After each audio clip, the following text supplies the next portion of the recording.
साथियों, जैसा कि आप जानते हैं, किसी भी संघ महासंघ का संचालन करना कहने में तो बहुत आसान बात होती है, परंतु उसके पीछे कई लोगों की मेहनत लगी होती है। तो मैं अपने इस ऑल इंडिया एसोसिएशन के पीछे जितने भी हमारे मेंबर्स हैं, जो हमारे रीजन ब्रांचेस से जितने भी हमारे साथी आए हुए, मुंबई, हैदराबाद, बेंगलुरु, चंडीगढ़, इलाहाबाद, पंजाब के डिफरेंट रीजन से, चेन्नई, तिरुपति, मैं उनका भी हार्दिक अभिनंदन और स्वागत करता हूं। साथियों, हर किसी भी चीज के पीछे एक व्यवस्था, एक प्रशासन, एक डिसिप्लिन होता है। वैसे ही इसी परिवार का, हमारे all India CPLD SC association का परिवार के मुखिया मुकेश मीणा जी और हमारे महासचिव महोदय राजेंद्र कुमार जी, हमारे नेशनल कन्वीनर रविंद्र कुमार साहब, हमारे चीफ एडवाइजर प्रताप सिंह जी और जितने भी कार्यकारिणी के सदस्य हैं, इनका मैं इस मंच की ओर से, आपकी ओर से, दिलों की गहराइयों से हार्दिक अभिनंदन और धन्यवाद करता हूं। ये जोरदार तालियों के हकदार हैं, जोरदार तालियां करिएगा जो है। साथियों, अब मैं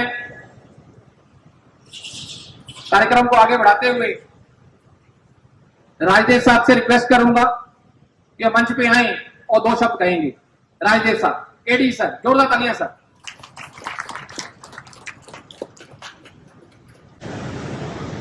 मंच पर उपस्थित सभी ऑफिसर और साथियों, मेरे ख्याल में ये बहुत ही सौभाग्य का दिन है आज कि हम लोग बाबा साहब अम्बेडकर की 133वीं जयंती पर यहाँ इकट्ठे हुए हैं। बाबा साहब का नाम सिर्फ संविधान के निर्माता के तौर पे ना देखा जाए। मेरा अपना मानना है कि वो सिर्फ हमारे देश की नहीं, पूरे संसार में, मतलब विश्व में सबसे प्रसिद्ध हस्ती हैं। क्योंकि अभी मैं रिसेंटली, मैं ज्यादा उनके बारे में नहीं बोलूंगा क्योंकि बाकी भी स्पीकर्स बोलेंगे। दो चार चीजें जरूर बताना चाहूंगा कि अभी मैं रिसेंटली कुछ वीडियोस देख रहा था, तो उसमें जिक्र किया गया कि वो जिस संस्थान से यूके में पास आउट है, वहां पे भी उनकी प्रतिमा लगी हुई है, वहां पे भी लोग उनको नमन करते हैं रेगुलरली। दूसरा, जब हमारा देश आजाद हुआ तो तब मुझे खैर बताने की जरूरत नहीं है कि बहुत सारी हमारी सोसाइटी इतने हिस्सों में बटी हुई थी, 5 से ज्यादा प्रिंसली स्टेट्स, कुछ डायरेक्ट कंट्रोल ब्रिटिशर्स और कुछ बहुत सारी, मतलब 1000 से ऊपर तो यहाँ की लैंग्वेज और डायलेक्ट हैं, इतने सारे धर्म हैं, इतनी बटी हुई सोसाइटी है, और उनको इकट्ठा करना और एक ही संविधान के अंतर्गत सोचने में नेक्स्ट टू इम्पॉसिबल लगता है। जब बारी आई संविधान बनाने की, यदि आपने हिस्ट्री में पढ़ा होगा, मुझे वो सन तो याद नहीं है, लेकिन ब्रिटिशर्स ने उस समय चैलेंज दिया था ऑल इंडिया कांग्रेस को कि आप अपना संविधान बना के दिखाइए। तो चैलेंज को स्वीकार किया, संविधान के लिए कमेटी बनाई, वही वाली कमेटी फिर आगे बढ़ी जब देश आजाद हुआ।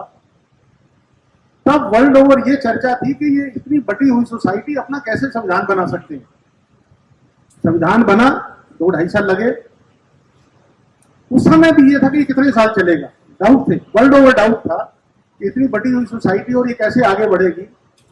ना कि हमारा संविधान आगे बढ़ा, इतने साल हो गए हैं, वर्ल्ड ने टेस्ट किया, बल्कि और दिन ब दिन और स्ट्रांग हुआ है।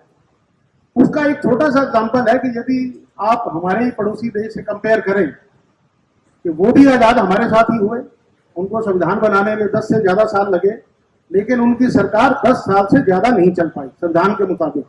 कितनी बार फेरबदल हुए उसमें, कितनी बार मिलिट्री टेक ओवर हुआ, जो कि हमारा संविधान बिल्कुल इंटैक्ट है और दिन ब दिन और स्ट्रांग हुआ है। और ये वर्ल्ड ओवर देखा गया, और सबसे बड़ा रिटर्न डॉक्यूमेंट, जो कहते हैं रिटर्न डॉक्यूमेंट, जिसमें इतने सारे आर्टिकल और सबसे अच्छी अच्छी चीजें लेके बनाया हुआ है। और उसके लिए कौन बधाई पात्र है? हमारे बाबा साहब अम्बेडकर। और उनके बारे में और एक हालांकि ये कमेटी थी, ड्राफ्टिंग कमेटी थी, लेकिन यदि कमेटी के बाकी मेंबर्स की कंट्रीब्यूशन देखें, कोई 2 महीने रहा, कोई 3 महीने रहा, तो 90% से ज्यादा जो कंट्रीब्यूशन जो काम किया था वो बाबा साहब ने किया। और एक और चीज मैं इसमें ऐड करना चाहूंगा कि आजकल हम बड़े मॉडर्न अपने बच्चों को कोई मोटिवेशनल स्पीकर उनके पास ले जाते हैं जो उनकी सुनाते हैं, लेकिन मेरे विचार में यदि आप बाबा साहब अम्बेडकर की अपनी ही जीवन गाथा देखें या पढ़ें उसके बारे में, सबसे बड़े मोटिवेशनल तो वो है। उस समय हमारी सोसाइटी का क्या हाल था कि पिछड़े हुए लोगों को क्या कैसे ट्रीटमेंट किया जाता था, उनको पढ़ाई के लिए क्या क्या नहीं करना पड़ा, क्या क्या नहीं झेलना पड़ा, कितनी जिल्लत झेलनी पड़ी सोसाइटी से, उसके बावजूद भी वो आगे बढ़े। ना कि सिर्फ सफल हुए, बल्कि पता नहीं कितने लोगों को वो पीछे छोड़ के सबसे आगे निकले। तो ये बहुत बड़े प्रेरणा का स्रोत है हमारे लिए। और इसीलिए मैंने कहा कि आज से ज्यादा बढ़िया दिन और नहीं हो सकता। तो इसके लिए यहाँ उपस्थित हमारे सब भाइयों को एक बार फिर से बधाई। लेकिन ये सिर्फ पढ़ने या लिखने की बात नहीं है। भारत का संविधान जरूर लिखा है, लेकिन उसमें अभी भी इतनी सोसाइटी आगे बढ़ गई। इवन बड़े शहरों में जहाँ पढ़े लिखे लोग हैं, वहां पे भी अभी भी डिस्क्रिमिनेशन बहुत ज्यादा है, बहुत सारे गैप्स हैं प्रैक्टिकल लेवल पे। उसके लिए हमें सबको हर एक को कंट्रीब्यूट करने की जरूरत है, क्योंकि संविधान अपनी जगह है, उसको अच्छे ढंग से लागू करना, जिसमें हर नागरिक की, जो यहाँ बैठे सब लोगों की कंट्रीब्यूशन की जरूरत है, ये हमें नहीं भूलना चाहिए। Thank you. धन्यवाद सर। हमारे राजदेव साहब स्पेशल गुवाहाटी से यहाँ पर आए हैं और इतने अच्छे विचार उन्होंने हमारे बीच रखे। जोरदार तालियों के साथ धन्यवाद सर। अब मैं गुरबख्श सिंह साहब से, एडी साहब से रिक्वेस्ट करूंगा कि मंच पे आए और अपनी बात रखें। गुरबख्श सिंह साहब। Respected Director General CPWD, Special Director General, Additional Director General, मेरे साथ। Today, by looking into the invite from your side, few days earlier, I come to know that we will be together once again on this great time when we really need to remember Baba Saheb Bhimrao Ambedkar, because today is the time when we have to come together for equality. Equality was the main message from Baba Bhimrao Ambedkar, as if he was a saint. He was not only a scholar to make the Constitution of India, but the difficult question in the history of India was to keep we together. By his intelligence, we are together now.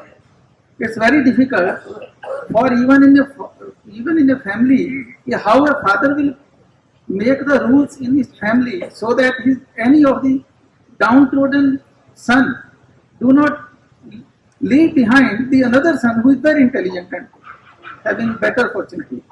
It is difficult to plant in a family itself where there are 5 to 10 members.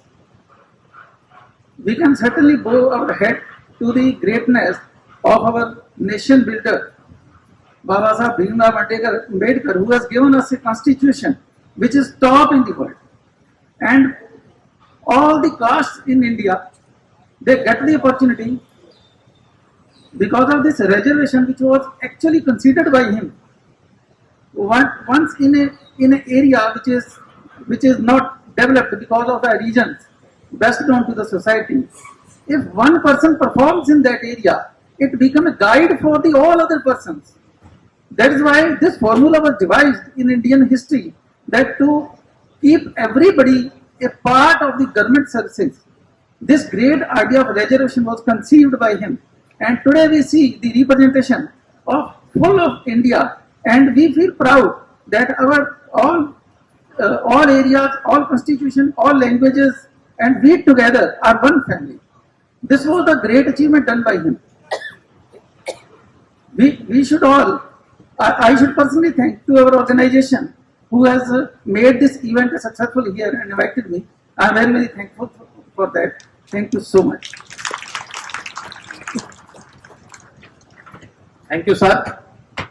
आपने अपनी बात रखी और बाबा साहब के बात में जितनी बात भी कही बिल्कुल सत्य। आपका एसोसिएशन की ओर से, इस मंच की ओर से आपका हार्दिक स्वागत। एंड हार्दिक धन्यवाद है सर। लाइक, शेयर, सब्सक्राइब देखना मत भूलिएगा। जय भीम, जय भारत, जय संविधान। नमो बुद्धाय। धन्यवाद। चैनल आर्थिक समस्या से गुजर रहा है। अगर आप बहुजन समाज में बाबा साहेब अम्बेडकर और तथागत बुद्ध की विचारधारा को अधिक से अधिक लोगों तक पहुंचाना चाहते हैं तो हमें आर्थिक सहयोग प्रदान करें, ताकि हम अपने चैनल के माध्यम से देश विदेश में समता, बंधुता, एकता और संवैधानिक अधिकारों को ज्यादा से ज्यादा लोगों तक पहुंचा सकें। आप अपनी सहायता राशि नीचे लिखे खाते में जमा करा सकते हैं। खाता धारक गौतम रत्ना, खाता संख्या 316957686551, IFSC कोड SBIN 0060336, बैंक भारतीय स्टेट बैंक। आप हमारे बैंक खाते का विवरण स्क्रीन पर भी देख सकते हैं। जय भीम, जय भीम। मैं गौतम रत्ना आपका बहुजन फिल्म प्रोडक्शन में स्वागत करता हूं और आप हमारे प्रोडक्शन हाउस के अंदर अपना कैरियर बना सकते हैं as a film director, as a producer and actor and actress and editor and cinematographer also. अगर आपको फिल्म से रिलेटेड कुछ भी प्रोजेक्ट आपको बनवाना है तो हमारे पास में पूरा सेटअप है, जिसमें फिल्म कैमरा है, शूटिंग लाइट्स है और एडिटिंग है। सारा A to Z एक ही जगह पर आपको हमारे यहाँ पर मिल जाएगा। तो दोस्तों आप हमें कांटेक्ट कर सकते हैं हमारे नंबर्स पर 9810085714 और 8510005714। हमारे वेबसाइट पे विजिट कर सकते हैं www.filmserviceindia.com और हमें मेल भी कर सकते हैं gautamfilmsproduction@gmail.com पर। धन्यवाद।